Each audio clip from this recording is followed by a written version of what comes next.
It is that time. What's going on, guys? It's me, Westtown HD. Today, guys, it's a little bit late, and I am very sorry, but holidays are busy. Today, we are doing our yearly Game of the Year 2022 discussion. I am also joined by a band of great people. Starting us off, we have a longtime friend, Gshadow. How you doing, Gshadow? I am doing great. How's it going, everybody? How is it going, Blake's audience? It's been a while since I've been in one of these, and I'm looking forward to talking about some of the games I played this year that I really like. Awesome, awesome. Joining him as well, we have our boy, our teacher, our sensei, if you would. We have Rabbit Sensei Gaming, the new sensational VTuber. Rabbit, how are you doing today, sir? I'm doing all right. How are you doing right there? I hope it's been well. It's been a long time since I've been here. As I think the last time I had you on Game of the Year, just I don't think it was last year. I think it was 2020 was the last one I had you on. Yeah, it was either 2020 or 2019. Oh my gosh, if it was 2019, that's Yeah, if it was 2019, it's been way too long. Hell, 2020 is way too long. I'll have to All right. I'll have to go back and look at the VOD, but joining us today we have a new face, someone who is new in the community, but a close friend nonetheless. We are joined today by KatanaRikku. Riku, how you doing, man? Doing pretty good. Thank you for having me on. It's the first time I've been on the channel. I'm glad to be here. Yes, sir. Yes, sir. Glad to have you. So, gentlemen, 2022 was a year. In 2022, they released video games. We all like video games. So it's going to be a simple roundtable discussion. We all have our top 5 games. It's going to go, we'll do Discord order. So I'll start, then it'll go Gshadow, then Rabbit, then Rikku, and then vice versa. We'll all count down our top 5 games, talk about why we like them, talk about what made them special, all that sort of stuff. So starting us off is my number 5 pick for the year, Pokemon Legends Arceus. Now, Pokemon Legends Arceus is a very special game. I went on record, I tweeted it. I even said, Pokemon Legends Arceus is one of the best games they've released in the last 20 years. Legends Arceus is so polished, it runs so well, unlike Scarlet and Violet, but we're not going to talk about that. It's a brave new concept for Pokemon. They had an open zone, open world, open area style. Lots of Pokemon to just run around, explore, catch, fill out the Pokedex. You can, when all your Pokemon die, you don't get teleported back. No. That Ursaring is coming for you now. It was something that looked really rough at the beginning. There was a lot of worry because, Game Freak and Pokemon Company, they don't always have the best quality control, but it was something that was always on my radar, and the closer we got to it, the more excited I got for it, and I am super, super happy that it absolutely delivered on everything that it set out to accomplish. All right, I guess it's my turn. Yeah, go ahead. All right, so my number 5 is going to be SD Gundam Battle Alliance. I actually did not expect to like this game as much as I did. Because I thought, oh, it's just going to be Gundam Breaker, but with SD, and you can't customize anything. But it was actually a really fun game for what it was. I had 54 hours on it. Don't ask me why. It's actually a really fun, grindy game for when you're bored and you just want to, kick back and, waste a few hours, I couldn't care less for the story. It's told in one of those, how do you describe it? Visual novel type players. It's just the retelling of the anime stories, there's not much really going for it, but the actual gameplay was pretty decent for what it was. I liked the DLC. I thought it was pretty cool. And custom BGM is always nice. And the game is pretty decent for what it was. I really liked the game. I'll chime in and second that. Yeah, I played a Battle Alliance this year as well. I didn't break my top 5, but for what it is, really, really fun game. It had some weird optimization issues on PC at times. Yeah. So there were times where it crashed randomly. I wasn't a big fan of that. I'm not sure if it was patched out, but I'm not sure. The game could have been better polished, but it was stable for the most part. But to be warned, it does spoil a lot of the big fights in the shows. So play it at your own risk. I mean, I feel like you can absolutely go into Battle Alliance not knowing anything about the Gundam franchise. If you just want to like do like the hack and slash kind of like pseudo muso actiony combat. It's good with co-op. You can play with up to 3 friends. It's a lot of fun with co-op, but just be wary. If you want to get into the franchise, probably want to like be cautious because it does spoil all the really big fights in the show. I'd say at the very least, if you're interested, watch one Gundam show beforehand, like 00 Seed or Zeta Gundam. Just like get something to go off of, because then you'll have more of an attachment to the characters. But Rabbit, you played Battle Alliance this year too, right? Yeah, I did. It was a lot of fun. I enjoyed my time with it. I actually was streaming it for a while, and then after a bit, I realized this is not a game I can stream. My audience is getting tired of how much grinding there is. It is pretty grindy. Yeah, I mean, that's an SD Gundam game in general, right? So true. All right. Rabbit, you can go ahead and take it away with your number 5 pick. All right. Well, my number 5 pick is actually my favorite multiplayer game of this year, which was Ghostbusters Spirits Unleashed. Oh, you played a lot of that game this year. I remember your streams, yeah. Yes, I did. That game, pretty much, imagine, okay, it's a 4v1 game, so it's a asymmetrical multiplayer game. 4 people playing as Ghostbusters, 1 person playing as Ghost, trying to completely haunt an area. And thing is, the Ghost can't take out the Ghostbusters. They can only focus on haunting the area. And the Ghostbusters, while they can take care of the Ghost, it can respawn as long as there's still rifts. So the Ghost has a total of, I want to say, 3-4 total lives to try to haunt the entire area. However, due to this, they also have to maintain going around taking care of civilians that are AIs to make sure that they don't freak out, run away, because the more that leave, the faster the place haunts up. It's got a really nice balance to it. You can customize your gear with your proton pack and everything, the traps, and it just feels good to play. It feels like you are a Ghostbuster when you're playing that game. It's just really good. And when you're playing as the Ghost, it's a little hard at first to get to know how to play it, but when you do, it's just think of, there's so many shenanigans that can be had. So many shenanigans. And I would highly recommend it. I wish it would have been on Steam for PC, but it is on, I want to say, PlayStation 4, 5, Xbox, and it is on Epic Games Store. Oh, it's on the Epic Store, okay. Mm-hmm. And it's cross-platform among all of them. So. Oh, well, that's a silver lining at least. So this game, you have a lot of praise for this. Would you say that you need to be a fan of the Ghostbusters series to enjoy this game, or is it just a fun game all around? It's just a fun game all around. Even if you've never played Ghostbusters, say that you've played something. Okay, people who love Dead by Daylight, they'll love this game because the multiplayer is just that. Oh, yeah, it's that sort of style. Sort of, but it's more goofy and lighthearted, a little more fun, so to speak. Whereas Dead by Daylight can be a bit more stressful. Yeah, definitely. Is it all online, or is there a single player? There is technically a single player where you can do it with bots. It's technically linked to the online, so the more you complete an online, it'll actually progress your story, because there actually is a story to it that's canonical to Ghostbusters in general. Oh. I'm not kidding. Is it like the usual insert original kind of trash story, or is it half decent? It's half decent. It's the thing that they know it's a game, so it's there to fill in some gaps. Yep. Mm-hmm. But and they got Ernie Hudson come back to voice Winston.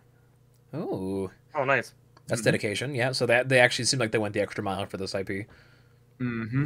Yeah, and it's a lot of fun. Anyone can pick it up and play just to have a good time with it. And again, if you're playing and you don't have online, well, I'd recommend playing it online. There is the bots that you can play with, go ahead and do things with, or if you're trying to figure out, just what you want to do for a day, just to relax. You can either just pick up your Ghostbusting pack, your proton pack, go be a ghost, go haunt something, or you can just goof off and enjoy the firehouse, slide down the pole. Because let me tell you, you gotta try this pole. No comment. No comment. No comment. Oh my gosh. That seems like my kind of game, because I'm really into Dead by Daylight. I have like 700 hours in it, so I actually might check it out. 700? Hell yeah. Yeah, dude. I'm heavy into Dead by Daylight. Is that one platform, or is that across multiple? 700 on like PS5. Basically, I have more on Xbox than PC. More? Ooh. Yeah, it's kind of ridiculous. Last question about Ghostbusters. So can you do? It's always like, how many ghosts are there? By the way, is it one person playing as the ghost? Yeah, it's one person playing as the ghost, but there's multiple different ghost types to choose from. Then they get unlocked as as players go through, playing either as the ghost or as the Ghostbusters. So there's get more. There's 4 Busters, 1 ghost, right? Yes. Okay, and the person who's the ghost is typically always another player, or can you have like an AI set up just to play with friends? You can have it to where it's just playing with friends. Yeah. Oh, okay. Well, that's yeah. When did that game come out? Because I remember you streaming that. Was it over the summer? It came out on October. In October. Never mind then. All right, my sense of time is gone. Makes sense. Halloween, Ghostbusters goes hand in hand. Spooky game. Yeah, and mark my words, I bet they were originally thinking about releasing it for Halloween, going, "Oh, this would be great for Halloween. People will love it." And then they went, "Wait a minute, we could just release it for the entire month of October and have people enjoying it for the month of Halloween." Yeah, no, that's a good call. Great game for that month. Mm-hmm. All righty. Is there anything else anyone want to say about Ghostbusters? I looked at the game. It looks solid. Definitely way better than the whatever they were doing in 2016. Looks like a solid game. I'd probably pick it up at one point. Don't say that too loud. That's how Rabbit. That's how Rabbit buys you the game and then wants you to play with them. All right, now Rikku, if you would be so kind as to tell us what is your number 5 game this year. Yeah, of course. My number 5 pick is Stray. I feel like I might be the only one here who's played it. Am I right or wrong? I got halfway into it, but when I got to like the big city, I don't know, something just stopped clicking, and I just didn't play it again after that. Okay, cool. All right, well, yeah, number 5, my pick is Stray. This is a game I've been really looking forward to ever since it was announced. It just seems like such an interesting idea. You play as a cat in a cyberpunk-style city, and when I got the game, I just was really kind of, not like blown away, but just like, this is a really nice game. It has good music. I think the story is pretty good, even though it has a lot of mystery through it. And the atmosphere, too, is really strong. It's just something about just interacting with all of the robots that are around you, just combined with the music and everything, just kind of paints this really, really nice picture. Yeah, it's a pretty short game. It doesn't take long to beat, probably like 6 to 7 hours, but honestly, it's one of the highlights of 2022 for me, simply because I'm a big fan of cats, like in general. Yes, sir. Yeah. Great game, really great game. Just it looks great, sounds great. I really have no complaints. Just fantastic game all around. It was on PS4, right? PS4, PS5, Switch, and PC. Well, actually, PS4, PS5. I think Sony might have paid some sort of thing because it's not on any other console. It's just right. Yeah, I heard rumors of a Stray Switch port, but I guess that wasn't real. Yeah, but it was. I mean, it might come at some point. But yeah, the game was really good. I think it's pretty standout. I will say I enjoyed my time with the game up until I got to like the big city, and this is mainly, I guess it's just a me thing. When I saw the trailers of this game, all I wanted was, I just want to play as a cat, do some like platforming, a little bit of enemies here and there, just like exploring these cities, these environments. That's what I want. As soon as like they started like introducing, I guess, like a story about like a dystopian society and life, how this happened and how the cats were like, I was like, yeah, y'all are trying too hard, bro. I just want to meow. I just want to run through alleyways. I can appreciate kind of what you're doing here, but I'm sorry, it's not for me. Yeah, I see what you mean. A lot of the game was like kind of segmented. It felt like it was sort of sectioned off. You get to a certain point and you can't really backtrack too far. And then there's sections where you can fight back against the enemies, but then sooner or later that ability is taken away. So it's like, I see what you mean. Yeah, and I don't know if maybe I was just dumb or just bad at the game, but like that city that I had mentioned, as soon as I got there, I was jumping into like windowsills talking to people, and it just felt like I tried to use a guide at one point, and even the guide I was following I couldn't understand properly. I'm like, where am I supposed to go? So eventually I did just get fed up with it. Maybe it's something I'll go back to, because I have PlayStation Plus Extra, and it launched on that. That's the whole reason I got Extra. But otherwise, I think it was a pretty okay game. Yeah, I got it on Extra too, but then I decided to just go ahead and get a physical copy because I really wanted that collector's or special edition. Mm-hmm. But yeah, the game, it's really confusing. Like the beginning section of the city was confusing, and then you get to the big city. I There's had a to look up bigger guide. city? Yeah, there's All right, basically all right. 2 cities, Oh, and the no. second one's even worse. Rikku, I ain't even gonna hold you, bro. I'm uninstalling the scale of my PlayStation right now, bro. I ain't even gonna hold you, bro. Oh, nah. Yeah, it gets worse. I had to look up a guide too. Oh, my God. Anybody, Gshadow Rabbit, you guys play Stray at all? I bought the game. I haven't played it yet because of my backlog, but it is on my list of games I want to play soon. Awesome. Yeah, I played a little bit of it. It wasn't my copy, but I did play a little bit of it, and it's good for what it is. But it just couldn't hold my attention because I don't know. It's just something where, in the end, it's still technically a walking simulator, even if it is a cool idea with it being a cat walking simulator. So what you're saying is no rabbit walking simulator, no buy. I mean, we got to have our hops. If Annapurna puts out another game like this, we play as a rabbit, you're gonna be like, you're obligated to stream that, just so you know. I know. Yeah. All right. Anything else we want to say about Stray? That's all I got. Good game. I recommend it. All righty. Now, my number 4. It's been a hard year to put these games in perspective, but my number 4, this might shock some people who know me, my number 4 is Xenoblade Chronicles 3. Now, Xenoblade Chronicles 3, phenomenal game. I love it. It's great. It's easily one of, like, I'd say it's probably like in the top 3 JRPGs that's released this year. It is a high caliber game. Monolith Soft are wizards. It runs like a dream on the Nintendo Switch. The gameplay is phenomenal. The vistas are huge. The story, the plot twists, linking together Xenoblade 1 and 2, all of it. It all comes together in such a marvelous package. And I want to put it higher, but the 3 games that I put above it, I pulled like 14-hour streams of. Like, I genuinely have to put them higher on principle. But like I said, all the games in my top 5 are pretty much interchangeable. I'm just putting them, I guess, in a row for the sake of this video. All I'm saying is, if you guys have a Nintendo Switch, if you guys are kind of curious on Xenoblade, you guys want to get into the series, you can start with pretty much any of the games. I have a buddy, Blue Streak Mike. He started with Xenoblade 3, never played Xenoblade 1 or 2. He absolutely got hooked. First, now see, I'm not sure if I should out him this way, but first he started playing on his PC through a specific means that you can kind of figure out if you think hard enough. So he did that, but then he bought it on his Switch and he was playing it even more there.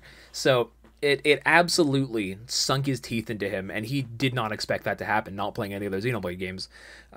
It's a great game with great music, great gameplay, great characters. It is an absolute 100% package, and I recommend it to everyone listening and everyone in this call. If you haven't played Xenoblade 3 yet, it's absolutely worth the amount of time it's going to take you to complete that game. I played Xenoblade 1, liked it a lot. Haven't touched the other 2 games, though. But I'm looking forward to eventually getting around to them. They are absolutely time commitments, yeah. I've played all 3, Xenoblade 1, 2, and 3. 2 is still my favorite, but Xenoblade 3 is extremely good. Actually, I'm going to talk about that later in this video too. But, Ooh. But no, the game is great, man. Oh my god, it really blew my mind. So you said 2 is your favorite. Was 2 the first Xenoblade game you played, out of curiosity? Yes, it was the first. Okay. See, I've been noticing like a common trend where if you played Xenoblade 1 first, it's your favorite. If you played Xenoblade 2 first, it's your favorite. Yeah, I don't know what it is. It's just 2 has this sort of charm to it. I don't know. I really love the characters in that game. Man, love it. Overall, there are no bad Xenoblade games. Yeah, I agree. I actually agree with Rikku here. I think that Xenoblade Chronicles 2 is one of the better ones. That's my favorite so far, and it's also the one I started with, but it's just something about it that feels good. It feels right. I love the charmingness of the characters. Yep. Right on. So moving on from Xenoblade 3 for now. Wink, wink, nudge, nudge. Gshadow, what's your number 4 pick, man? So this might tick off some people. Oh, no. God of War Ragnarok. Oh, go on. So, game's great. Story's decent. But when you compare it to the previous game, there's really not much different going for it. Besides, like, the additional playable character, which is like the first in the series, if I recall. But outside of that, it's basically almost the exact same game as 2018. There's really not a whole lot of new mechanics aside from like one new weapon and maybe some new like some changes. But like that's probably what holds me back from like rating it higher. Is like I played it before, you know, like the only thing that's obviously different is the story and the visuals because I'm playing on PS5, right? Like, so the game's gonna look a lot better. It's gonna run smoother. That being said, I do think it's mechanically better than the 2018 game. Story, it's gonna depend on person to person. I think it's fine for what it is, but it's not the most mind-blowing thing in the world. And I know there's gonna be some people that are still like, I'm not too big on how they changed the God of War format, but I was fine with it. I still think the camera's kind of janky. Yeah, there's not much to say. Like, it's a good game, but I don't think it's like the best thing ever. I don't think it's worthy of all the showing that the Game Awards gave it. So what you're telling me is that God of War didn't deserve best soundtrack. Yeah. I can't remember a single song from that game. I'm sorry. But I can remember the soundtrack in Shredder's Revenge. I can remember the soundtrack in Elden Ring. Gosh. Remember the soundtrack and all the other games, even in Horizon Forbidden 3. West. Yep. But I cannot tell you a single song from God of War Ragnarok that like captivated me. What bugged me even more about that is when he came up, he was basically just saying like, how was he say? He said something about God of War music just being like ba-dum ba-dum ba-dum ba-dum or whatever, like just like drums and whatnot. I'm like, it's crazy. And I bet he's up there like, yo, why did they give me this award, bro? Like, I do think like I will say like I think Christopher Judge is great. I think his take on Kratos' voice is fantastic. It inspired the acting people all to be better around dads. is solid. Like the acting all around is solid. I'm not sure if I still like the camera decision. Like I understand like artistically speaking, they wanted to go for like this one take thing where like old films used to do, where like have the like one take style, but it doesn't really mesh well when you have a map, right? And like it kind of like doesn't really like the immersion kind of gets cut by the map and like the checkpoints, you know, like because think about it, like Dead Space 1, that game was also kind of tried to do like a one take style, but it worked out because all the menus and stuff were built into the gameplay. If you ever played that game, it's just, I don't know, some of the things they made, some of the decisions they made with that game is kind of weird, but it's still a decent game overall. Alrighty, go ahead, Rabbit. Tell us what your number 4 is. My number 4 is one that some people probably would have guessed, but it's actually my favorite story game of the year, which was Digimon Survive. Ooh. That game deserves so much more love than what it got at the beginning. I cannot believe that people went, "Oh my god, I hate this game. I can't believe I spent $60 on a visual novel and only got reading. I didn't expect reading for a visual novel with slight tactics elements." It's labeled as a visual novel, guys. Please, come on. I was gonna say, if you go back and look at like the original, very first trailer, don't they say that it's like a tactical, story-focused like game or something like that? Like, yeah, they said it was their main thing was they were making it fun. They were making it story-focused, where our decisions matter, and they stuck true to that. They stuck absolutely true to that. There are so many variations on each chapter that can happen based on what you do. Characters who live, characters who die, so on and so forth. It's all on you. It is all on you based on your decisions. As well as, the digivolution of your partner Digimon, which of course is Agumon. Though I get why some people were annoyed with that. They thought, oh, it's just Agumon again. I'm thinking, Agumon's a staple, guys. Come on, get used to it. He's the Pikachu. Yeah, exactly. And it's so well crafted and well made. The use of Live 2D in it is solid, where you actually can enjoy the characters moving along whenever they're talking with you and such, as well as, moving to go, hey, what's going over there? And they might point a certain direction instead of just being a static image that then slightly tilts to the side, Yep. I love that type of stuff that they add in it. However, I can't really say any more about the story without spoiling it. Spoilers, yeah. It's got And it's- 6 endings, right? I want to say it has more. Okay. I want to say it has more. But yeah, it's just that good of a game to where I can praise it so much to the point where I say, I enjoy this game so much for its story that I won't tell you anymore because that story needs to be experienced by yourself. You heard it here first, guys. Rabbit Sensei stamp certified best story this year. Go pick it up. It was on sale for what, $14.99 at GameStop this week or something like that? Yeah. I'm sure if you were amongst some of the people who was like, oh, $60 for this, I'm sure $14.99 is nothing to complain about. Mm-hmm. Especially since, the game itself is a decent amount of time long, and it does warrant a second playthrough. I'll say that. It does warrant a second playthrough. If it's got more than 6 endings, I'd say it warrants multiple playthroughs. Mm-hmm. Yeah. I know some people just go through and say, oh, I'm only going to get the one ending that I get the first time around. I'm not going to ending hunt. Trust me, play it a second time. There is a reason to play it a second time.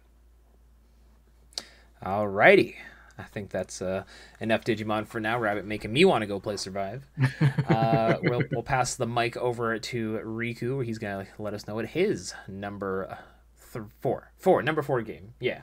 I almost said 3. Yeah. Oh, you're good. My number 4 pick is Cuphead: The Delicious Last Course, which is DLC to a game that came out in 2017, but the DLC came out last year, so I'm going to count it. I already like Cuphead. I think it's just a really ridiculously hard game that's just also really satisfying, and the DLC just added more of what I liked about it, with actually a bit more creativity in my opinion, and also the addition of the new character Chalice, which is probably my favorite character now, probably because of it makes the game a lot easier, so I can actually manage to beat these levels. Obviously the new levels come with a bunch of style and a bunch of new music and just so much just going on, and just these crazy ideas for boss fights. And man, just Cuphead has already just been like a top tier game for me, but the DLC was just a cherry on top that I really, really enjoyed. It had a bunch of extra challenges, and just, man, I love Cuphead already. So DLC up there for me. So I guess you could technically count it, because wasn't this the year that Cuphead plus The Delicious Last Course got like a physical release? This was the first year that happened, right? Yeah. So it got bundled with the DLC. So yeah, I count it. Yeah. I count it with that. I let that slide, especially because I think wasn't Delicious Last Course supposed to be? Was it always supposed to be a DLC, or was it supposed to be like a DLC always? I think it was always supposed to be DLC. Okay. I think it was just taking a long time because of the process of animating like all the bosses and things like bro, that. They got to hand draw all that.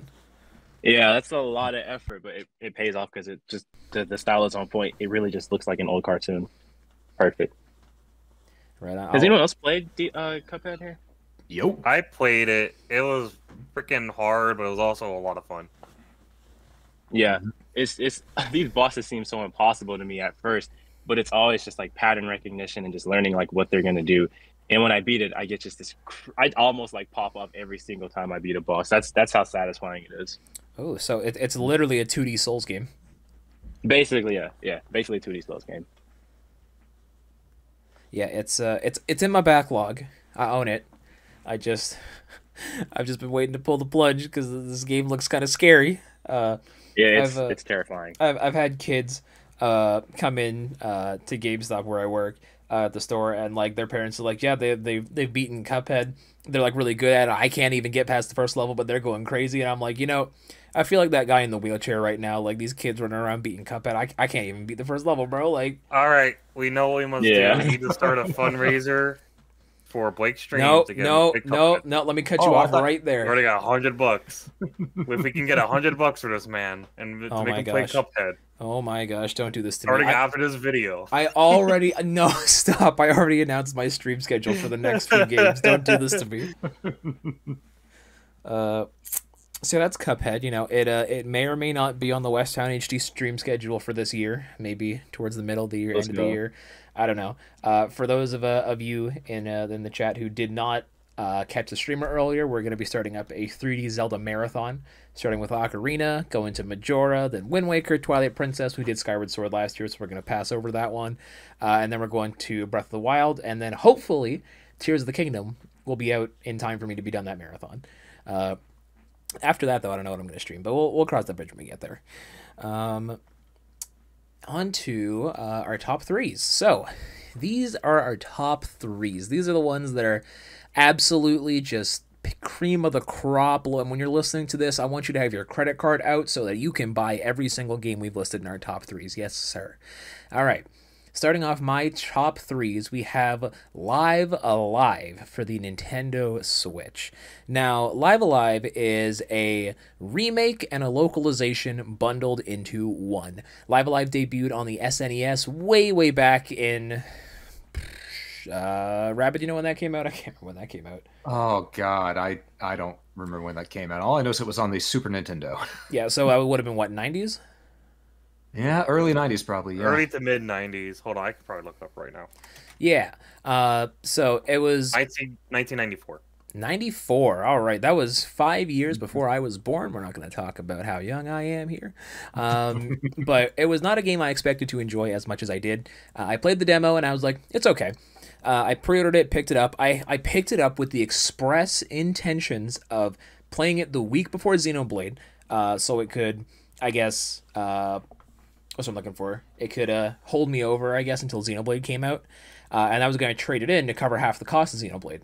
That didn't happen. I beat the game, and I was so amazed and flabbergasted by the story reveals, by the way everything happened. I was just so charmed with all the different stories, the gameplay styles.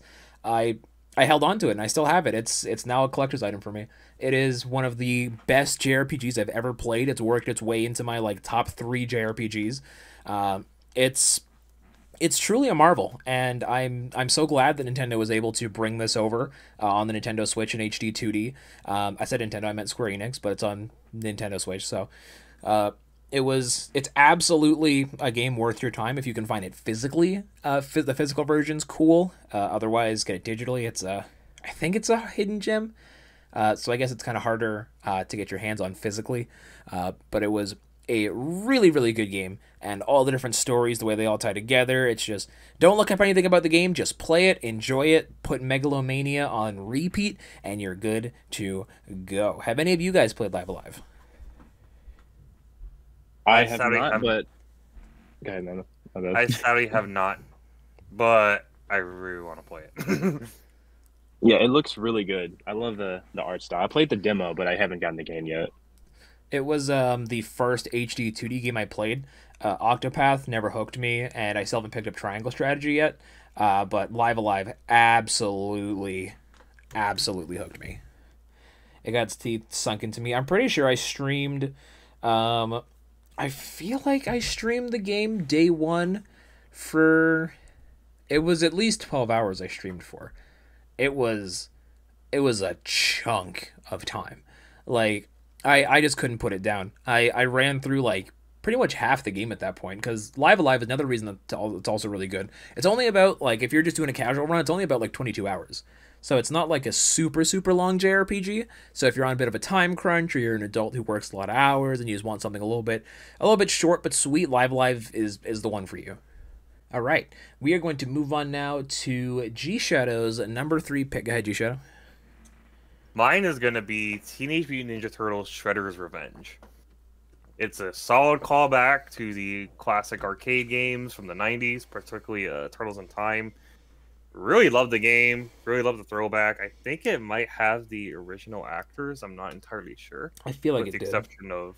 With the exception of the late, the guy who played Shredder. He passed away a few years ago. But aside from that, it's a really good game. It's a really good beat 'em up. Really fun with friends. The music's fucking amazing, and it's just a really solid game overall. You could play as even some of the side characters like April and Splinter, which is pretty sick. Yeah, it's just a really fun brawler. Not much to really say aside from it's probably one of my favorite games of the year, and it's a licensed game. That's a double surprise, because normally licensed games tend to not be that good. There are some good ones, but not a lot of them. They're notoriously pretty shoddy.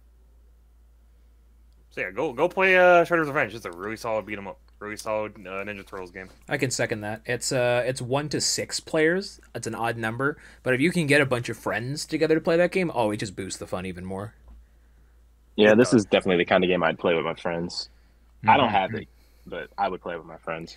There is one gripe that I have with the game, and I don't know if they've since patched it. I hope they did. But the online had some really weird bugs, specifically like people disconnecting, stages just like not loading. Like, for example, there's one stage where you guys spawn on a car, and it would be like 5 people would spawn in, and the other person would just like the other person's screen would stay like a blank screen, or it would be like a looping music, or it'd be blank. Like there was a slew of issues pertaining to online multiplayer day one. I really hope they fixed it, because there was a few loopholes we had to jump through. We had to restart our games pretty frequently to try and combat some of these bugs. But the game's not super long anyway. It's only like an hour and a half, 2 hours if you're good. So if you can look past those, provided they aren't patched, it's a really good time, especially if you're playing local multiplayer. Yeah, when it comes to those bugs, I've actually been playing it here recently, and I can say that I do think those have been patched, because I didn't have a single one of those types of issues when I was playing in the multiplayer with a few folks. How many people were you playing with, out of curiosity? It was a total of 4 of us, but we were all fairly far away, so ping was a little wonky. Okay. But, it was pretty solid the entire way through. I'll say if you had no issues playing 4 people all pretty far apart, then I would assume they were patched. We were even playing like 3 players, and we're all in North America, and we would be encountering these bugs. So I would hope, I guess those bugs are probably been patched now. Mm-hmm. Turtle power. Turtle power indeed. Alrighty, Rabbit, go ahead with your top 3, or your number 3 rather. All right, my number 3 is the one that I put as best fun factor for myself. All right, okay. This is going to shock a lot of people, because a lot of people know how much I love this franchise. But for me, my number 3 is actually Sonic Frontiers. Ooh. I know, Ooh. Shocking, right? I love Sonic, and I love Sonic Frontiers. I 100% cleared that game in less than a week. Same, okay? Same. Twice, in fact. I did it both off camera and on camera. But it's this thing, that game is so good that at first I was a little off-put by Chris Redfield, doing his deeper voice for Sonic. I know, right? But at the same time, the more it played, the more I thought, you know what? This actually seems fitting. Makes Sonic feel a little bit older, and it's the more somber tone of the game itself. Because man, that game, it's somber. It is not the happy-go-lucky Sonic we're used to in most recent years.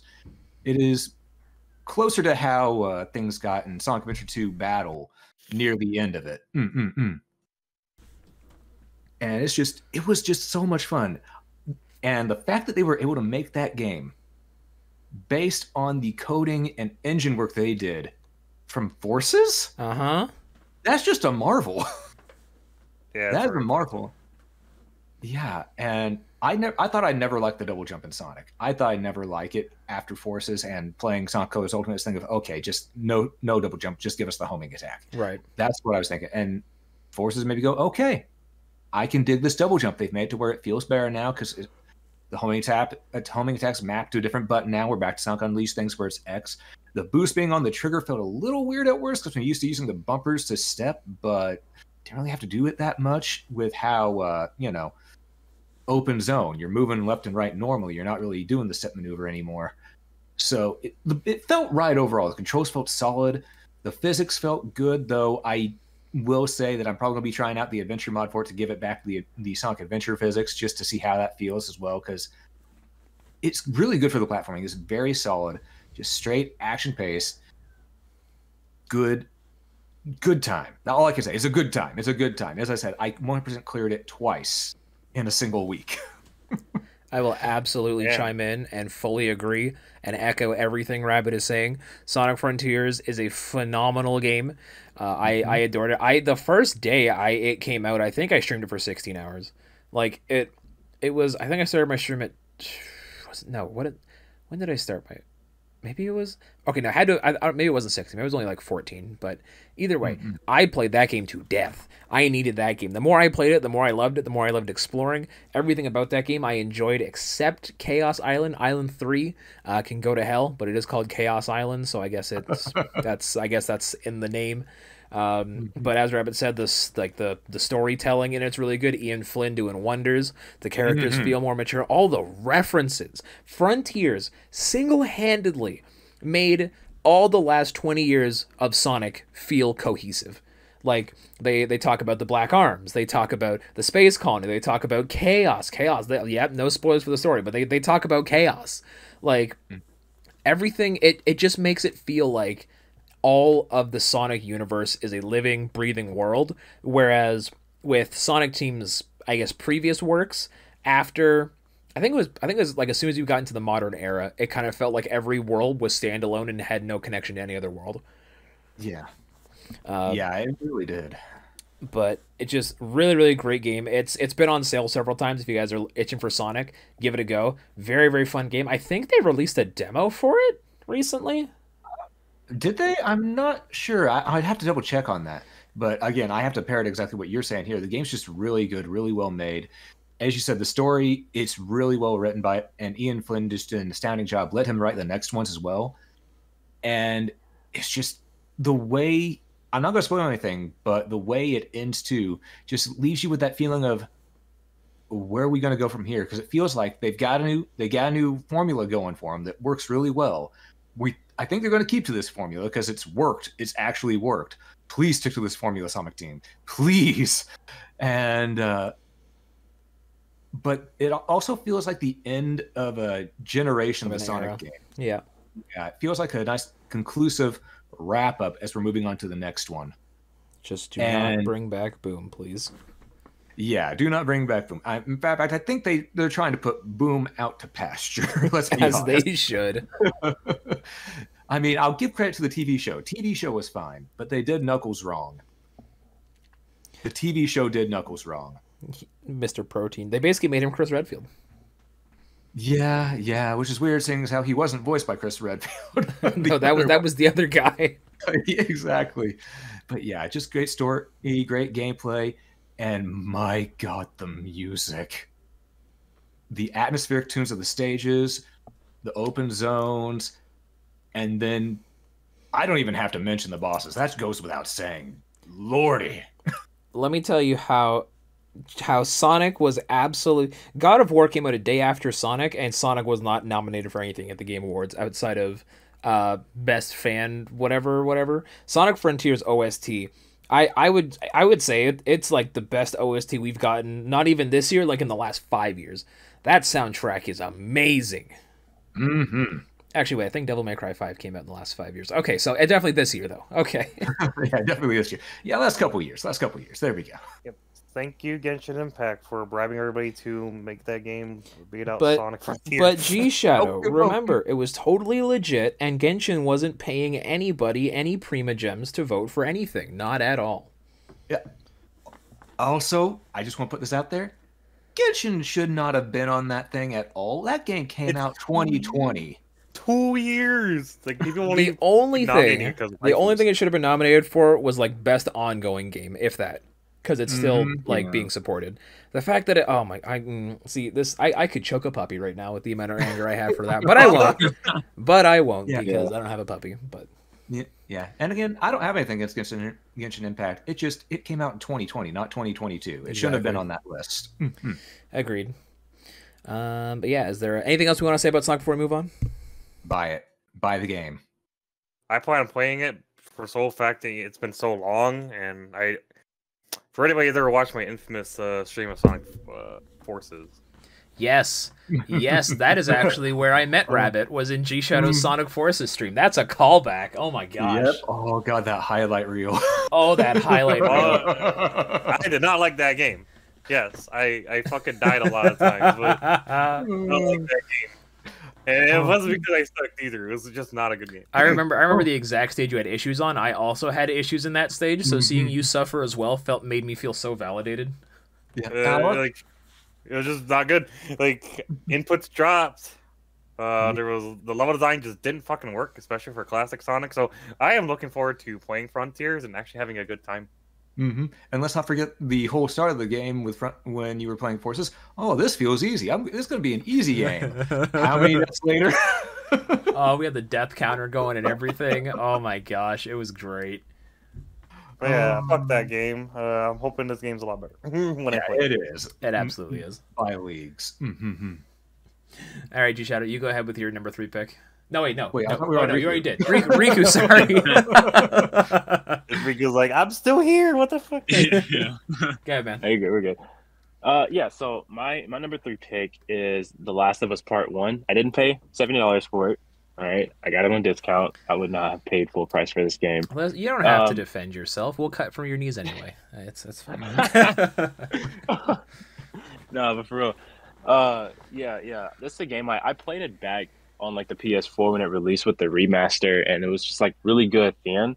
And I just wanted to revisit it with like the PS5 and like the better graphics and frame rate and things like that. And that was really nice too. The game looks just extreme. Probably one of the best looking PS5 games I've played. I haven't played like Horizon, but that game looks extremely good. The story is really good. I don't think it has the same like impact as it did back then with me. Like I just kind of watched through it. Like obviously I've seen it all before, but it was cool to just get reminded of everything that happened. And obviously like the gameplay was like basically identical, I think, aside from like little changes here and there. So like it wasn't like the complete overhaul that I think it was marketed as it was going to be. Right. But like as a remake and remaster, I still think it was really good. And man, some of those, I don't know, just something about the gameplay really clicks with me for Last of Us, which is I think why I'm excited for whatever sort of multiplayer thing they're coming out with. I don't really know what's going on with it, but Part 1 is just a really good game. Better than Part 2. Yeah. I think anybody would agree with that though. I guess it's subjective. I have heard that that the gameplay is actually pretty fun. Some people were saying that because I like the gameplay of Resident Evil, I'd probably like the gameplay of Last of Us. I could see some similarities. I don't know. Last of Us I do feel there are some similarities. Yeah. But Last of Us, I think I like Last of Us gameplay more than Resident Evil. At least the remakes with Resident Evil 2 and 3. I'd say I like Last of Us gameplay more. So in terms of like gunplay and things like that. So Rikku, now let me ask you. So you've supported Last of Us Part 1 on PS5. Are you gonna if Sony pumps out a Horizon Zero Dawn PS5 remake for $70, you gonna be there day one? No, I haven't even finished the original. Oh so. damn. Oh. Yeah. Oh, you hate to see it. That game's so good. You hate to see it. I'm gonna give it another shot, but something just didn't click. I don't know. It's a big game. I get it. Yeah. But I was playing like Ghost of Tsushima at the time. That might have been part of the reason. Horizon Zero Dawn's a good game, but Ghost of Tsushima is a much better game. Yeah, Ghost of Tsushima is fantastic. One of the best. That game's so good. IPs. Yeah. I'm sorry, Riku, but can I go on a little rant about Part 1? Oh boy. Yeah, let's hear it. So how much does this game cost? $70. MSRP. Okay, so like I've seen all of the. I've played a game before, quite frankly. So I've seen all of the comparisons. It's like I still am like completely like baffled that they released this at full price because it's literally the same fucking game. like the only difference is the graphics are better. But this did not need to be a $70 game. Sorry if I'm going on tangent, but like, fuck, like why? It's the same game. Wasn't the Uncharted? I don't remember what it was. Like the Uncharted like Thieves collection or whatever that have 4 and Lost Legacy. Wasn't that like $40? I think it was. But you know, it does. I can justify that though, because like it's 2 games, right? Like yeah. Well, no, I just mean why was it so cheap with 2 games and Last of Us is 1 game and they went for $70? Exactly. Are they both Naughty Dog? Yeah, they're both Naughty Dog, which is even weirder. Like my problem with the game is like shinier graphics. You can shine the graphics all you want. It's still the same game. Look at Demon's Souls PS5. Like that game literally still uses the same AI from 2009. Okay, like that's not a bad thing. Like because Demon's Souls desperately needed like a report or something, but Last of Us didn't because we already had the game on PS4. Yeah, it got a remaster already, didn't it? Yeah, it was remastered and it ran perfectly remastered. fine on PS4 and PS5. Yeah, like so like the fact that they released it again and treat it as a new title is an insult because it's literally the same game. Like yeah, I understand. It's strange. We're gonna get God of War 2018 remake in 2 years. That's probably gonna happen. I really don't get what Sony. I mean, I guess some people have been saying that it's because they have their TV shows coming out and they want their TV shows to tie in with their like new releases, I guess. But I don't know. That was my thought process. Like, I don't know if it from like the justifies business standpoint, I don't really agree with it, but that's my thought process, and that's why I didn't pay $70 for it. Yeah, like I'm pretty sure it's a sound game. It's just it didn't need to exist, you know? Like, yeah, like we didn't need to have shinier graphics because Part 2 had shinier graphics. You know what I'm saying? Like, And if you really want to, like, I guess tie in your shows to your games, have some sort of like double coupon where if you like buy the show through like the Sony marketplace, or if you buy the game or whatever, then you get like one or the other bundled with it or something. Like, it just feels like really nice. Naughty Dog has now been in the state of all they can make is Last of Us, and their other IPs like Jack and Daxter are just shot in the foot and they're never going to come back. Dude, I just started playing Jack recently, the first one. I didn't grow up with Jack, but I got it on PS3 recently, and it's really cool. I would love to see like more of that. Now But yeah, remake it's for the that. customer. yeah, like Yeah. yeah, I'm starting to get sick and tired of all of the gritty zombie games. Like, I want Naughty Dog to make goofy stuff again, like they did 20 years ago. That's just me. And I don't even play Uncharted, so like I wouldn't mind them doing something else other than Last of Us. I know Insomniac and Naughty Dog were like Sony's two like big guns, but as it stands right now, I feel like Insomniac just outclasses them in every category. I agree, 100%, 100%. All right, I think we've ranted about The Last of Us Part 1. Rikku likes it. We all have our gripes, but you know what? That's not a strike against the game. That's more on Sony. So Yeah. my now, as soon as I say my number 2 pick, everybody and their brother is going to be typing in the comment section, Blake, I know what your game of the year is. I know what your game of the hell. Everybody in this Discord call is going to know what my game of the year is. But for the sake of suspense, let's just everybody let's not guess Blake's game of the year. I'm gonna go ahead and let you know my number 2 game of the year. Let me tell y'all about this game called Elden Ring. All right. Yes, Elden Ring. Alrighty. Your boy is not a Souls guy, is what I would say if Elden Ring wasn't in here. I picked up Elden Ring last year, a week after release. I was in the Forbidden West. I was like, another Souls game dropping. They're not for me. But I was like, seeing lots of chatter on Twitter. I got friends who are playing it. You know that like. I get FOMO, that fear of missing out when you see everybody running around with a shiny new toy and you're like, hey, I want some of that.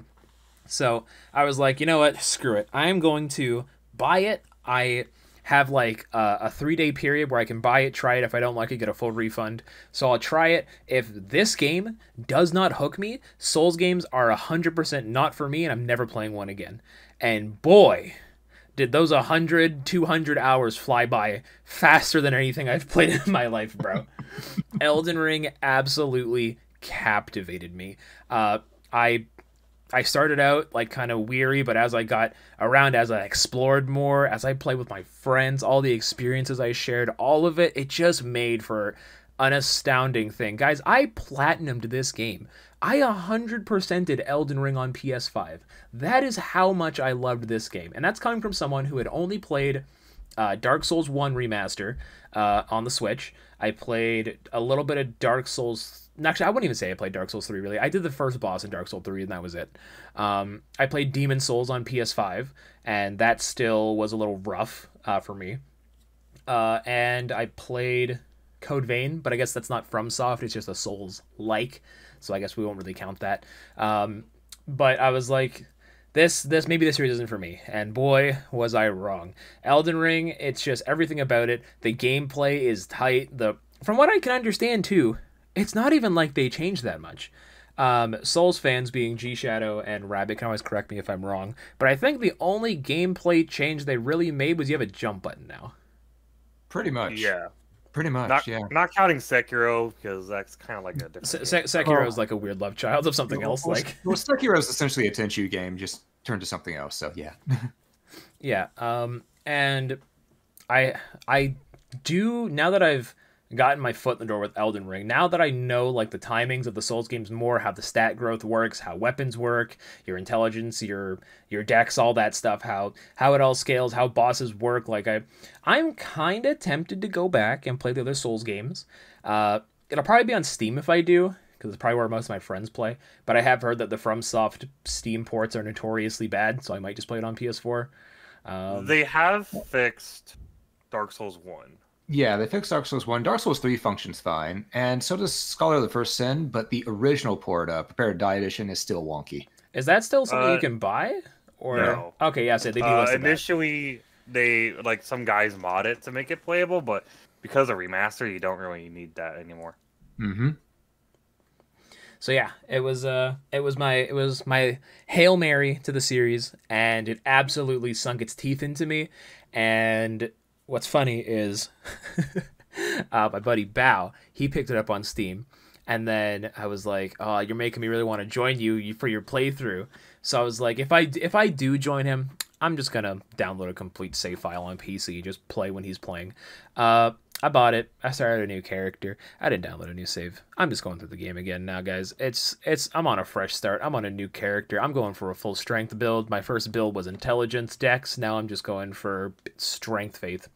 So I I did not anticipate jumping back into this game at the beginning of the year, but it's one of those things where when you come back to a game after a certain amount of time, and if it like hooks you again, then you're in for a good time. But like some replays, I guess, don't hook you as much. Like I'm trying to go back through and do another playthrough of SRW30 to get the platinum on my PlayStation, and it's just like it's all right, but it's kind of like a little boring for me to replay the game so soon. But for Elden Ring, it still feels fresh. Like I'm just giddy again. I'm reliving all the fun I had. I'm having it all over again. My brother picked it up. I've got another few friends who are now picking it up too. Like there's a whole wave of people. We all jumping back in on Elden Ring on PC, guys. It's ridiculous, and I cannot wait to play more of that game. It is honestly, it is probably tied with my game of the year. Guys, we're so proud. Blake finally got good. Oh my gosh. I attempted to get Blake into DS1. Didn't work out too well, but I'm glad Elden Ring is the game that finally got him in. As with for a lot of people, because it's like so far what the biggest selling game from FromSoft history. Was it 18 million or 13 million that it sold? I think it was like 13 million. Yeah, I want to say around that number. Might be 18 million by now, but it's easily the most successful game FromSoft has ever made, which is saying a lot considering that company started out as a pretty obscure company, like way back in the day, and now it's just become this huge thing that everybody knows. Off. Yeah, like I never thought a company that was primarily known for niche mech games would ever blow up the way FromSoft did. But yeah, it makes me very proud of that company because I've actually been a fan of that company before the days of Dark Souls. Mm-hmm. Yeah. Also, go play Armored Core 6 when it comes out. It's gonna be fucking great. Yeah. And while you're waiting, play Armored Core at home, aka Daemon Ex Machina. I'll say you were just streaming that, weren't you? Mm-hmm. Yeah, shameless plug. Go check out Rabbit's channel. Link in the description. Also, Blake, Hi. Now that you have Elden Ring on PC. Oh no! No! Blake, no. If you ever want a fresh experience with that again, you can now do a randomizer. No. That's how you get Melania in the first boss room. I'm not doing that. Oh, all right, folks. Here. What should the bet be? What should the bet be? No. Elden Ring randomizer. Oh my gosh! Doesn't using mods on the PC version lock your account out of multiplayer or something like that? No. Oh, I thought it. Only if you cheat. Only if you do cheats. Yeah, if you're doing the randomizer, then you do have to play solo. But if you're playing with a mod that's called I want to say Linked World or something like that, to where it synchronizes your world progress to where you and your summons both get the same progress instead of having to do it in each other's worlds. That one's fine. That one's fine to do. I will debate this. We shall see. I'm not some pro yet.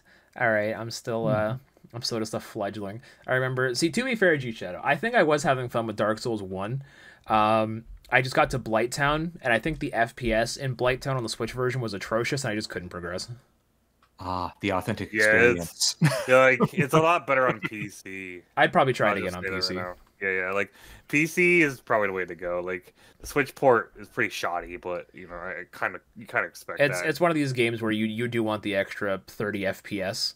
Whereas Switch only has it at 30, you want the extra 30, you get it up to 60 to play these types of games. You got to be precise. Yeah, definitely. All right, I think we've talked about Elden Ring long enough, unless someone else has it on their list, but we'll see. I have a hunch someone else might. But Gshadow, go ahead. What's your number 2, bro? My number 2 is actually going to be Bayonetta 3. It is easily my favorite game in the trilogy. I am aware of the controversies, but we're not going to touch on that. But it's a really good action game. I really like the new mechanics introduced in the game.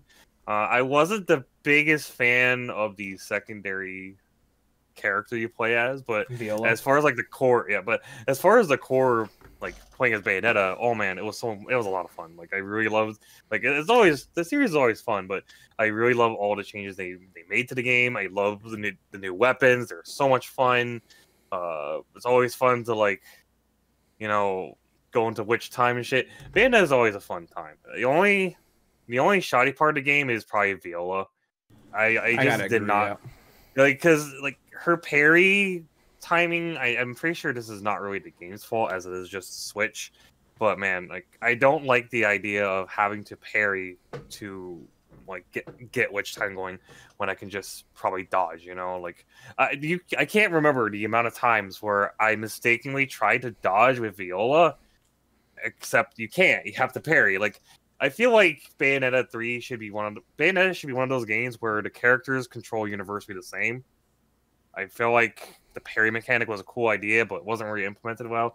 Probably should just Viola was probably better off with just having a regular dodge like Bayonetta does. Right.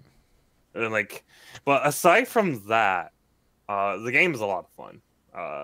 The sections with Jean were okay. They weren't the best thing in the world, but they were kind of cool. I appreciated that they wanted to try something a little bit different. Yeah, the music's great. Very, very music's good. always great. And if the ending is implying what it implies, then I really hope that they rework the character in the next game, because I wasn't a big fan of the parry mechanic at all. I can agree with that. Yeah. But other than that, Bayonetta 3 is a good game. It's solid. Probably would have benefited from not just being on Switch, but Nintendo licensing stuff. What can you do? Yeah, I agree with what Gshadow stated. I played Bayonetta 3 this year as well. I feel like Bayonetta 2 might still edge out a little bit. But then again, Bayonetta 3 has a train demon, and if y'all know me, I like trains. And yeah, no, that's a pretty clean train game. Speaking of train game, by the way, this is just something I just remembered. I would have put Railgrade on here, but I never finished it, just because it's a beefy game. But Railgrade was a great game that I played this year. Back on topic. Yeah, Bayonetta 3, solid game, great music. Oh, the music. Oh, buddy. I appreciate that we have a timeline where both Bayonetta and Devil May Cry exist, because they both take equally as long to pump out new games.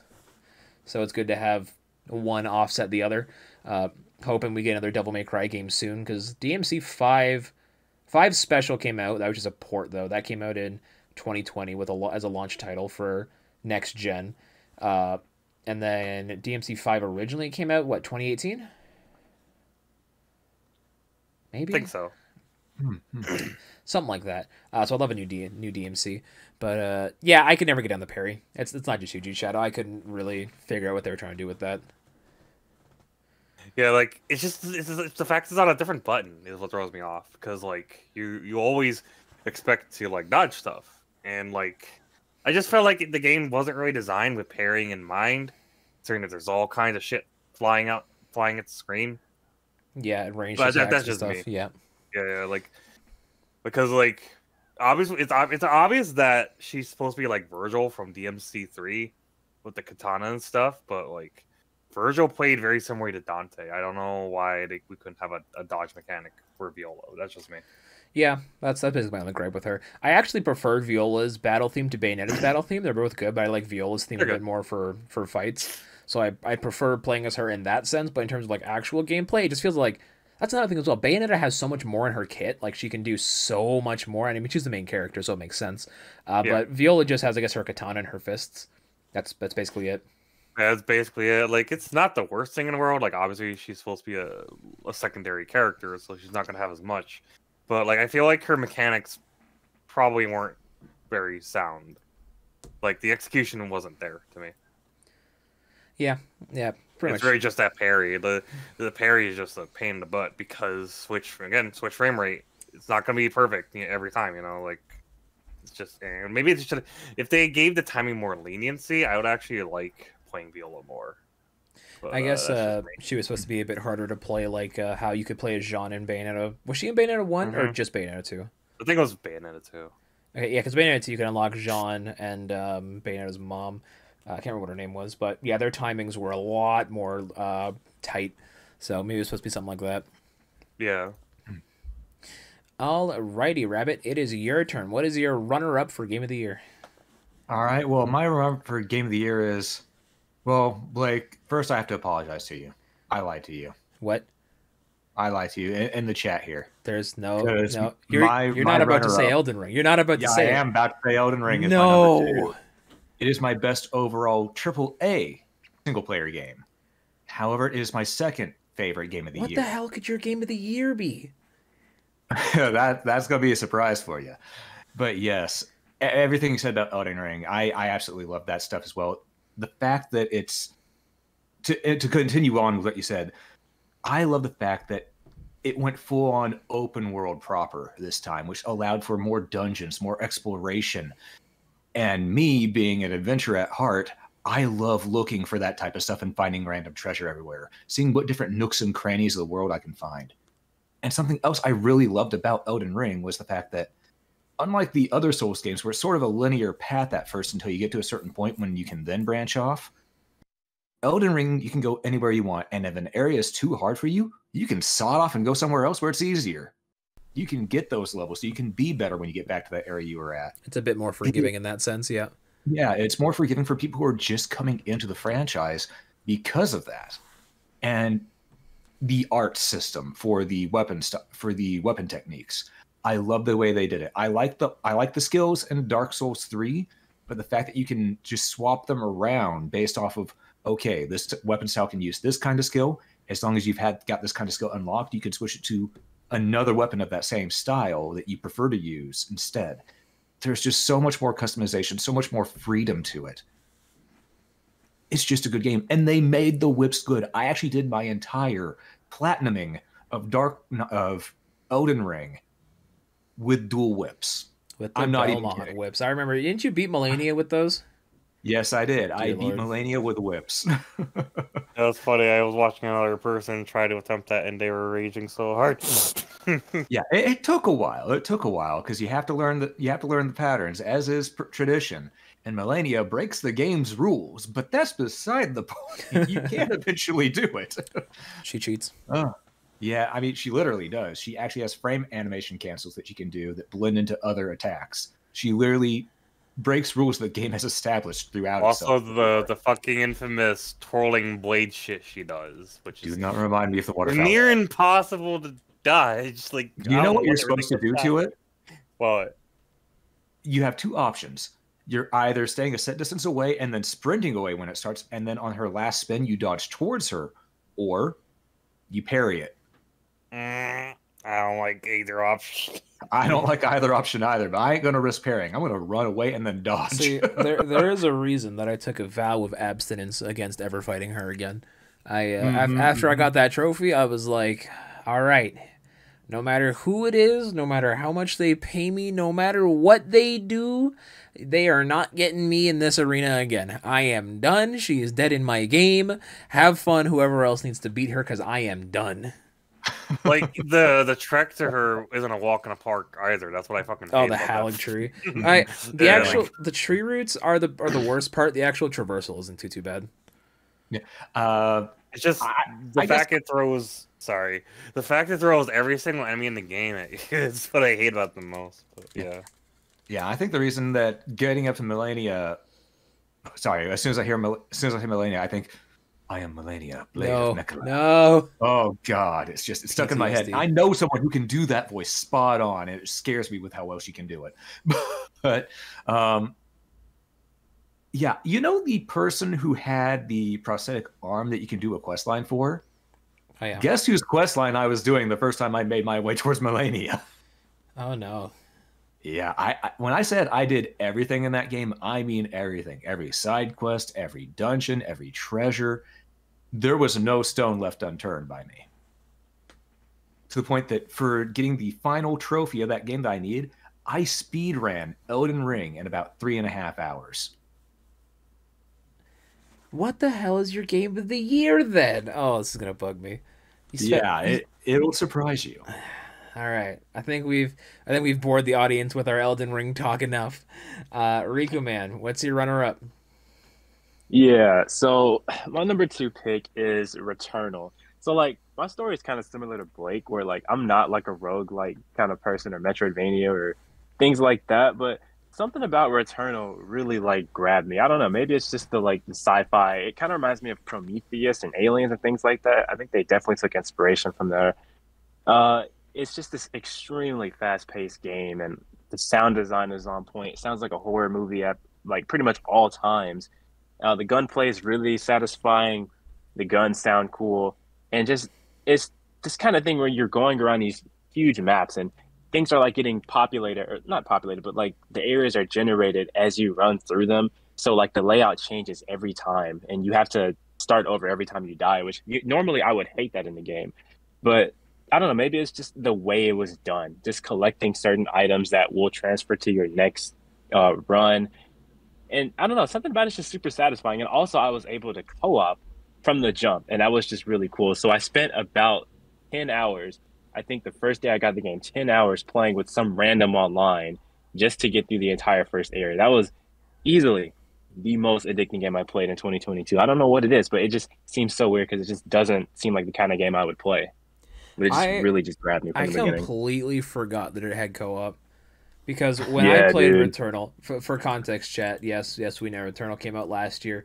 We let it slide because Rikku, I don't think Rikku's played as many new releases this year, but yeah, that was something that I wanted to go back to because I think Returnal has the regular ending and the secret ending. I only got the regular ending. So I just wrote the credits yesterday, and I got the regular ending, but there's still like an entirely extra act that you can get the secret ending, and that's what I'm working on right now. Yeah, I still haven't gotten that, but Rikku, if you ever want to call up, I might be down. I might hit you up because I also haven't gotten there yet. Awesome, yeah, I'm down for that. Yeah, Returnal. Anyone else played Returnal? I have not yet. I haven't either, but I've been meaning to get to it because it looks really fun. So it's on PC now, right? Yeah, it's coming to PC I think a few months or so. I can't remember the release date, but it comes out soon. Returnal PC release date. No, not April 30th, 2021. That's when it... Okay, so it's coming to Steam, too. It's not even just on Epic, which is good, because 1, Steam Deck support, and 2, not Epic support, so that's another plus. Yeah, no release date's given to it yet, so I guess it's just in limbo right now, but all the it seems like all the big Sony IPs are coming to PC, which I'm down for. Yeah, I think it would be cool. I know it's not going to happen, but I think it'd be cool if they had cross-platform, but that's just not a thing that happens. It's not like the game isn't populated, but sometimes it is hard to find players like randoms online. I have to play like during a certain time of day just to get a partner, so yeah, no, it's all good though. Yeah, that's fair. I feel like it has a higher chance to be cross-platform just because it's only on PC and PlayStation. Typically, when it's just on PC and PlayStation, Sony plays a lot better. Like Final Fantasy 14 is cross-play, and that's always been on PlayStation and PC. It's just when you get Xbox or switch into the mix, Sony gets real catty. Yeah, they don't want to play ball with them. So maybe there's hope. There is. Maybe there is hope. All right, everybody. It is time for our Game of the Years. These are the games that changed our lives, the game that made us happy, the games that made us sad, the games that made us the people who we are today. And ladies and gentlemen, to no one's surprise, to no one's chagrin, the Game of the Year 2022 for Westtown HD, it is Kirby and the Forgotten... No, JK. It is Sonic Frontiers. I know, right? Gasps in the audiences. I I actually had to like sit down and do some soul searching on this one because I was like, I really love all the 5 games in my top 5 that I played this year pretty equally. With like Legends Arceus being like, I guess like the solidified number 5, like the top 4 were absolutely interchangeable. And I was like, I gotta number these for this video, and it's gonna be really difficult. I'm not sure. Like Elden Ring and Sonic Frontiers are the 2 games that I absolutely enjoyed the most this year. Xenoblade 3 was great, but if I had to replay any games on this list right now, it would be Sonic Frontiers. I'd play Sonic Frontiers again right now. And then it would be Elden Ring, and I'm playing through Elden Ring again right now. So we already talked a lot about Sonic, so I won't bore you guys too much about it. But it's great. The soundtrack is amazing. It is the absolute slam dunk and the win that Sonic needed after these last 10 years of misery that Sonic has been living in. We got a strong comeback with the IDW comics. We got a strong comeback with the movie. Sonic Movie 2 as well elevated me to the moon with hype, bro. Sonic Movie 3 is going to go in. Sonic Origins came out. Like, Sonic Frontiers was absolutely the cornerstone and one of the biggest comebacks Sonic has seen, because we knew Origins was going to be good. That's old games, and Sonic Movie 2 looked like it absolutely had the formula. But we're all looking at Sonic Team. We're like, guys, is this going to be your slam dunk? You've had a pretty shoddy track record the last 10 years, and honestly, that scares us. But I am so pleased that Sonic Frontiers turned out the way it did, and I can genuinely say I'm content with Sonic Frontiers being my game of the year this year. And again, I agree with you on everything you said right there. It's almost as if, when given the actual amount of time they need to develop the game, they can do it right. It's crazy how when you focus test someone, the people know what they want. Yeah. Exactly. And honestly, as well, I guess we forgot to mention this as well. Sonic Frontiers isn't done. We've got a full year of free DLCs coming out with new playable characters. New playable characters. The last time we got other playable characters besides Sonic in a Sonic game was what? 06? Sonic and the Black Knight was actually the last one. Okay, but those aren't story relevant. That's just the multiplayer. No. In Sonic the Black Knight, you play as... Okay, hold on. I just remembered. Okay, so the it's last mainline one, semantics. Okay, fine. Black Knight, sure. We'll go for that one. Either way, it's been over like 13 years since we last got multiple playable characters in a Sonic franchise. And because of that, I don't even know how they're going to play.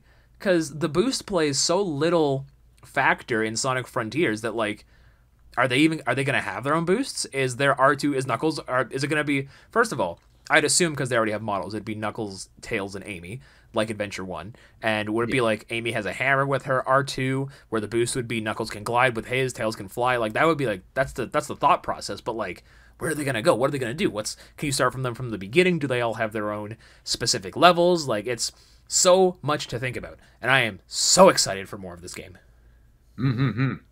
Yeah, definitely. It's just going to be amazing.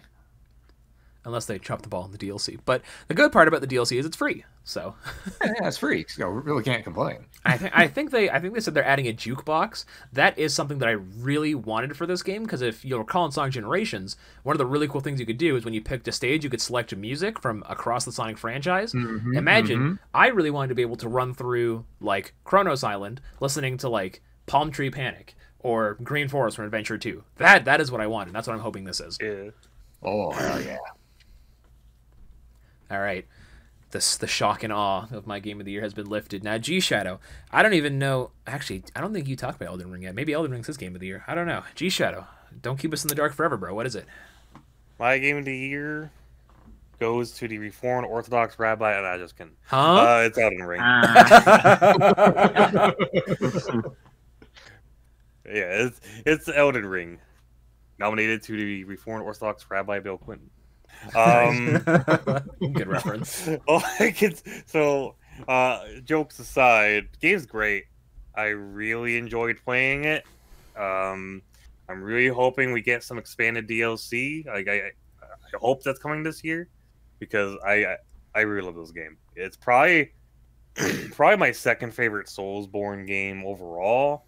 Still think Bloodborne is a tad bit better just because of aesthetics. But yeah, I really like the game. I love the improvements. I like the open world aspect. I love how accessible it is compared to the other games. Like, it's just a great game, and you know, it's gonna be a big time consumer for anybody that wants to get into it because it's a pretty long game, but it's worth it. It's a really addicting game. Yeah, not much to really say about it that hasn't been said already. It's just a phenomenal game, and it's easily my favorite game of the entire year. And before the first comment is, I came to your video because I hated how Elden Ring got nominated for everything at the Game Awards, and here I am listening to more people talk about Elden Ring.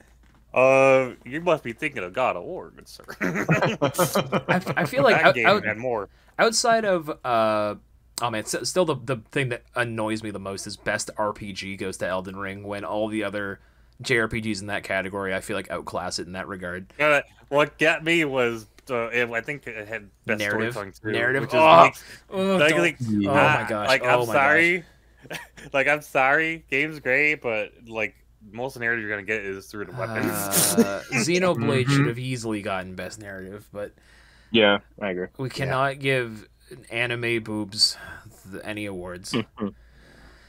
Unless it's called Genshin Impact. Oh, don't even. Oh, well. Okay. Yep. I don't have a puppy to choke. It's okay, Blake. We can give them awards in our heart. We know they belong there. Oh my gosh, I need to contact Bill Clinton kid, tell him to fix the Game Awards next year. All right. Rabbit. It is. I am genuinely curious because I don't know what else you've played this year, unless it's something like Vampire Survivors. But I don't know. Have you played Vampire Survivors? Okay. I actually will not play Vampire Survivors because they straight up ripped sprites from Castlevania and sold the game for money. Oh, that's awkward. So yeah, that's why I won't play that. Yeah, that's bullshit. But yeah, my game of the year is actually an indie game, believe it or not. Oh, is it Chained Echoes? No, it's Tunic. Oh, Tunic came out this year. Ooh, I forgot about that. Yeah. Tunic came out this year, and on the surface, it looks like a Zelda-like with some Souls-like combat in it. You know, it's very simple on the surface. But as you're playing it, you realize that that's not really what the game is about. The game, honestly, it takes you back to how you were as a kid, where you're trying to play games, and in order to actually figure out what you're doing, because you're not understanding what's on screen, like say you're playing an import game, you're going, or you know, for those who were born in the digital age, they were playing a ROM that wasn't translated, and they're trying to figure it out. They go to look at guides or they go to look at the manual, and in the game, you're actually finding pages of the manual that allows you to piece together how the game works, what functions you unlock, things that you've had since the beginning that you don't know about because you're learning, you're experiencing it the way you would as a kid all over again. And that's an experience that you can only really have when you're a kid or once in a blue moon with a game. That is why Tunic is my game of the year, because it gave me back that feeling of childhood playing the game again. Not many games do that. Yeah, I recall I saw like a short, like, I think it was like a 2-minute review of the game, just like a quick why you should play Tunic video a while back, and I thought that was really cool how they have like a manual in the game that kind of like explains things. I played Metal Gear Solid 1 for the first time this year on emulator, and there's a part in that game where they tell you to look in the manual, Snake, and I'm like, I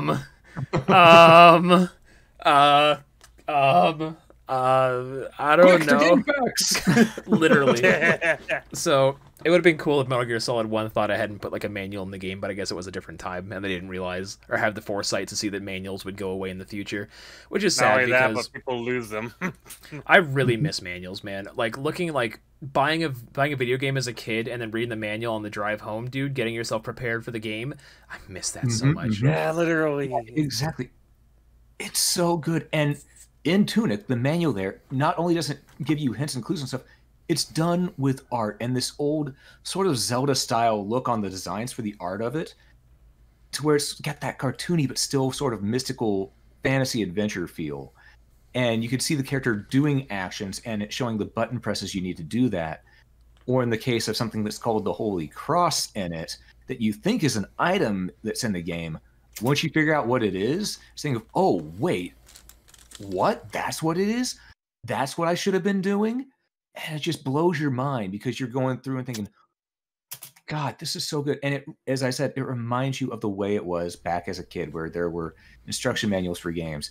And hell, this wasn't even that long ago that there were instruction manuals. I want to say it was maybe the longest ago that instruction manuals finally started disappearing. 3DS? Yeah, 3DS. They started disappearing after the 3DS. And it's just, that is a feeling that you don't get to have that often. It really sucks how physical games, how they're really trying to make people not interested in physical media anymore. Yeah. And that, again, that's why Tunic is my game of the year, because it gave me that feeling of, it has a great sense of exploration, discovery. The mechanics are solid in it, absolutely solid. The puzzles are good. It's just fun, and I don't know how I can praise it enough without spoiling the game, because there are so many things in it that you have to learn on your own, and it starts from the very beginning. If you don't start learning from the very beginning, you're going to be in trouble, because you got to learn to use that noggin a little adapt. bit. Yep. Mm-hmm. Yeah, and it's just, again, I can't say too much, because you have to start that learning from the beginning. You have to start figuring things out, and if I ruin any of that for someone, I would feel god awful, because it's just that good of an experience. And the fact that it's only, what, $20-$30? It's also on Game Pass. Mm-hmm.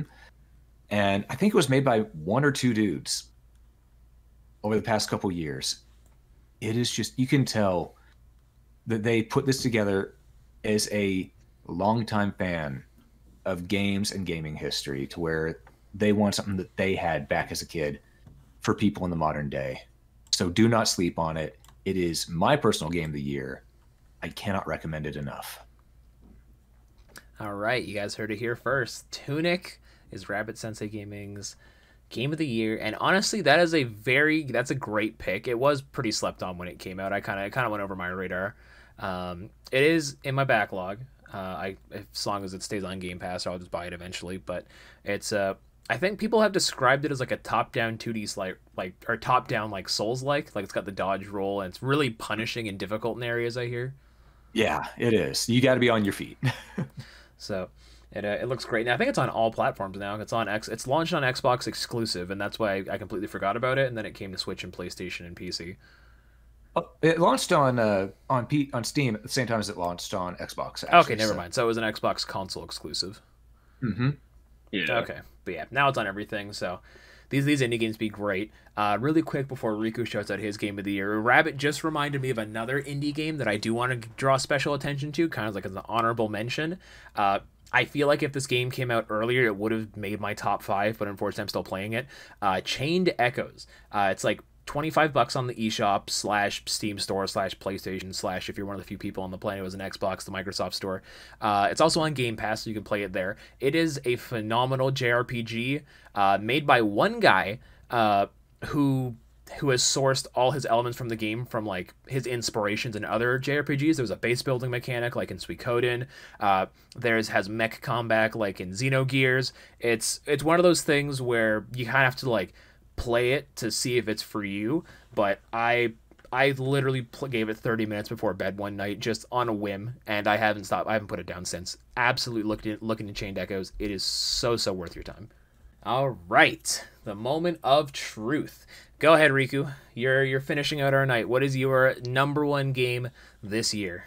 Okay, I'm not even gonna build toward it. Xenoblade 3. Yes, That's my game of the sir. year. Ooh. Yeah. I think like still Xenoblade 2 is my favorite, but Xenoblade 3 is like right behind it. It was I felt it's a really good game. I think the story was like a little short compared to 2, but like overall, like the story had this sort of build up toward chapter 5. I obviously can't say what happened, but y'all know what I'm talking about if you played it. Yes, sir. I think that was like the peak moment for me in the entire series, to be honest. The story was extremely good. I mean, I didn't like every aspect of it, but overall, it was a fantastic story. I love the characters. I think Uni and Tyon and Noah are my favorite 3. Seeing certain characters were also extremely cool. I don't think that's spoilers. They were in the trailer, but I won't name drop them anyway. And the music. Obviously, Xenoblade is a series that like has extremely good music, and Xenoblade 3 is just up there as well. And man, I haven't even gotten the DLC yet, so I'm just waiting on that and waiting on like the extra story thing to drop. Then I'm gonna buy it. But overall, Xenoblade 3 was just an extremely top tier game to me. The gameplay was just enhanced. It has my favorite battle system. I like how you can move around and dash and do things that make it feel less like you're just auto attacking and just sort of incorporate a lot more strategy into it. I think everything was streamlined pretty well too. There's no annoying field skill system, no blade gacha system that I hated in Xenoblade 2. Nothing about the game really frustrated me, but that was the one thing that frustrated me about Xenoblade 2 was the field skills. I don't know if you know what I'm talking about. But I know you would be like exactly what you're talking about. Yeah, those absolutely put a damper on your progress, because if you didn't have it, you'd have to pause, you'd be locked out of something, you'd have to either rush to upgrade the field skills you have doing some arbitrary methods, or try and pray to the gacha gods that you'd get a blade with that field skill. Yeah, that was easily the worst aspect of Xenoblade 2. It made me almost rage quit, not gonna lie. Especially in Chapter 7. That was where I was like, dude, screw this game. I'm done. But I powered through it, and I'm glad I did, because that obviously Xenoblade 2 is a fantastic game. It is, yeah. Xenoblade 3 just streamlined everything. Hero Quest is basically what the Blade quests are now. And there's just nothing really super wrong with 3, in my opinion. It's a really well-made game. Yeah, great choice, yeah.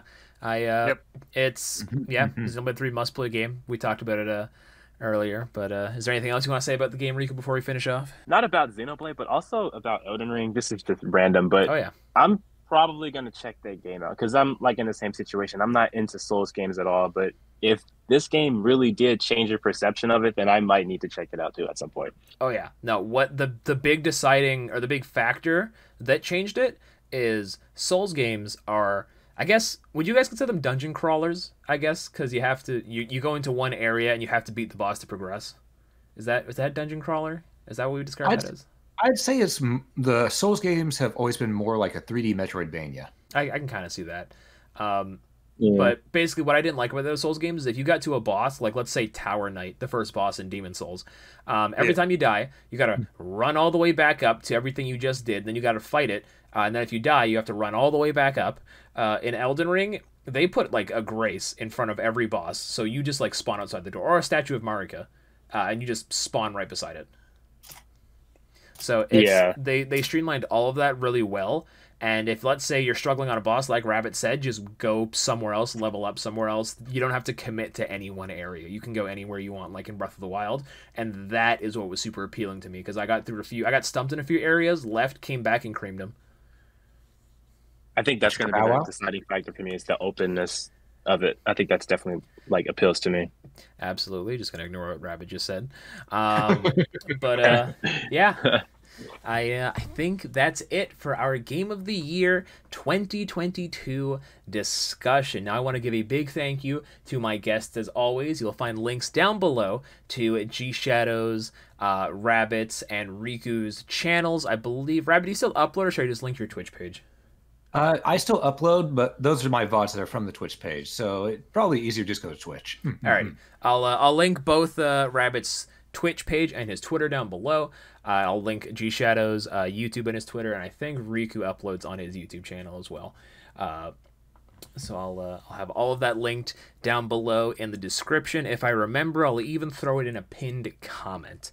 But yes, I want to give a special thanks, as always, to all of you for listening as well. This video, I probably should have said this at the beginning. This video is not going to be super edited, just a good video to tune in to, put in the background while you do something, while you're doing laundry, while you're going for a jog. Just throw it up in the background, download it, do whatever you got to do, and enjoy our takes and our opinions.